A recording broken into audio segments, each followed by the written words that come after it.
è gravissima la situazione, e specialmente perché è diventato difficile produrre, è difficile anche per il nostro guadagno. Per ricavare qualcosa devi lavorare tanto e poca soddisfazione del guadagno. Tiziano Menuzzo, agricoltore di Merlengo, racconta così oggi il suo lavoro, nel quale non sempre la fatica viene ripagata dal giusto guadagno.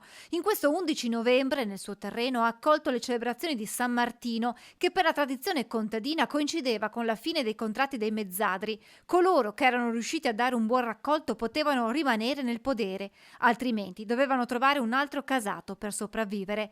I tempi sono cambiati, ma per chi coltiva i frutti della terra l'impegno e la dedizione sono rimasti immutati.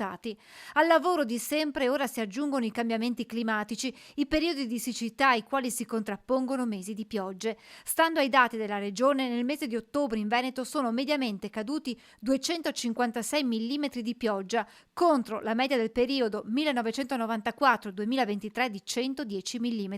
Da inizio anno sono caduti 1498 mm di precipitazione, a fronte di una media di 894 mm.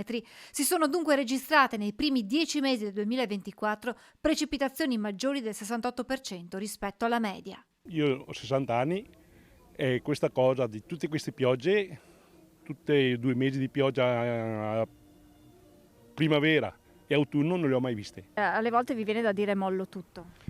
Delle volte, perché abbiamo il futuro per i figli, diciamo di cambiare attività, perché il pensiero nostro, ormai siamo arrivati a una certa età noi della pensione, però hai sempre il problema dei figli come andranno avanti.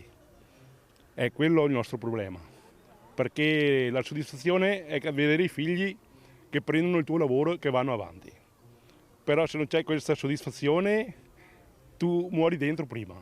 L'agricoltura non rappresenta per i nostri territori solo un lavoro, ma radici della nostra storia che non vanno recise. La nostra cultura deve essere la nostra cultura, perché le cose buone sono quelle fatte nella propria produzione dell'Italia.